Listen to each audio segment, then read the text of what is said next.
કારણમાં એવું છે કે હું છેલ્લા 27 વર્ષથી કોંગ્રેસમાં જોડાયેલો છું. હું ને મારા પત્ની બંને થઈને 5 ટર્મ ચૂંટણી લડ્યા છે કોંગ્રેસમાંથી. પણ હાલની છેલ્લા એકાદા વર્ષથી કોંગ્રેસ સાથે, શહેર પ્રમુખ સાથે અને શહેરની નેતાગીરી અને વોર્ડના મારા અમુક આગેવાનો સાથે મારે અણબનાવ હોય, જેના કારણે હું કોંગ્રેસમાં રહી શકું એવું હાલની મારી પરિસ્થિતિ નથી. કોની સાથે બનાવ છે અને શા માટે? શહેર પ્રમુખ સાથે છે, શહેર સમિતિ સાથે છે, મારા વોર્ડના મુખ્ય આગેવાનો અમુક સાથે છે. શું શા માટે બનાવ શા માટે છે? એ તો ઘણા સમયથી આવેલો છે. જ્યારે એ લોકો આપમાં ગયા હતા અને મેં ફરિયાદ કરી હતી, ત્યારથી પછી પ્રમુખ સાથે પણ એવો બધો બનાવો છે મારા. આ વખતે તમારી ટિકિટ કપાઈ ગઈ? આ ટિકિટ કપાણી એની પણ મને થોડી નારાજગી છે. કોળી સમાજને હવે અમે 2 દિવસમાં ચાલુ કરીએ છીએ આજથી, અને સમાજ નક્કી કરશું કે આગળ શું રણનીતિ. જ્યાં અમારા હોય ત્યાં વધારે રહેશું અને બાકી બધે રહેશું. પ્રવીણભાઈ સોરાણી અન્ય વોર્ડમાં કોંગ્રેસનો પ્રચાર કરશે? કરીશ, 100% કરીશ. વોર્ડ નંબર 4, 5, 6, 15, 16 અને 18 જ્યાં કોળીના મુખ્ય વસ્તી છે, ત્યાં હું છેલ્લા 30 વર્ષથી કામગીરી કરું છું. મારા સમાજ સાથે જોડાયેલો છું, બીજા અન્ય સમાજ સાથે જોડાયેલો છું. એનો લાભ 100% જેને મદદ હું કરીશ એને મળશે.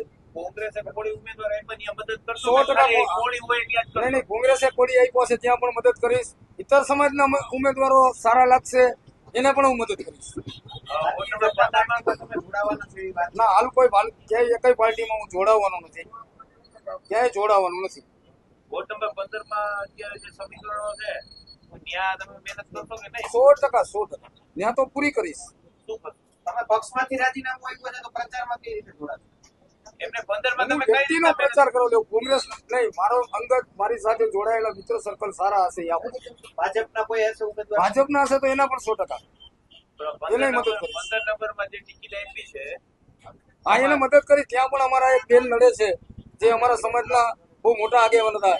મગનભાઈ કુમારખાણીયાના દીકરાની વહુ છે, એ અમારા સમાજના બહુ મોટા આગેવાન હતા. 15 માં મહેનત 15 માં 100%. ચૂંટણી પહેલા તમે એક નિવેદન આપ્યું કે કોંગ્રેસની એક પણ સીટ નથી આવવાની. હવે તમે શું લાગે છે માહોલ શું લાગે? માહોલ હવે તો સમય બતાવશે. 28 તારીખે હું તો મારી વાતને થોડુંક માનું છું, વળગી રહ્યો છું. શું લાગે છે તમારે? તો સમય બતાવશે. સમય શું બતાવશે? જે શહેર કોંગ્રેસે જે કર્યું છે એ બતાવશે. ઘણા બધું કર્યું છે. ક્યાં ક્યાં ટિકિટો દીધી, કેવી રીતે દીધી, વેચાણીઓ ટિકિટો બધું થયું છે. પ્રવીણભાઈ, એમના આ સ્થિતિ બધી થઈ છે કોંગ્રેસમાં હોય તો ભાજપમાં હોય ટિકિટ ફાળવણી, આજે તો શું લાગે છે કે સમાજને અન્યાય થયો?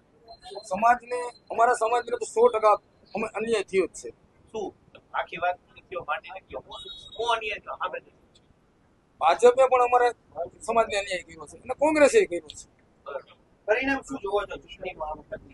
કારણ કે તમે તો આટલા વર્ષોથી સક્રિય રાજકારણમાં, શું પરિણામ તો કોંગ્રેસ માટે તો મને બહુ સારું દેખાતું નથી.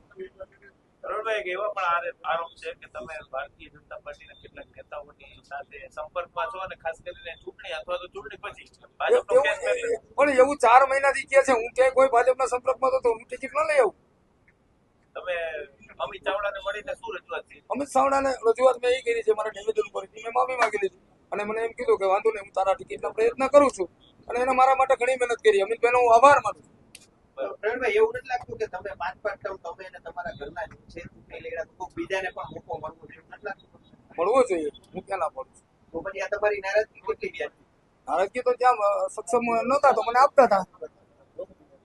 હવે સક્ષમ મળ્યા હોય તો એને આપી હોય તો તમારે એનો સાથ આપવો જોઈએ? નથી લાગતું? અત્યારે જેને સક્ષમ હોય છે કદાચ અને ટિકિટ આપી હોય તો એને તમારે સાથ ન આપવો જોઈએ? સક્ષમ હોય તો જીતી જશે. તમે સાથ આપશો કે નહીં? ના, હું નથી આપતો. તમને આટલા વર્ષ પાર્ટીએ ટિકિટ આપી, વસરામને સાથ નથી આપવાના કે થોડી ઉમેદવાર છે એને નથી આપવાના? કોંગ્રેસના ઉમેદવારને નથી આપતો. News updates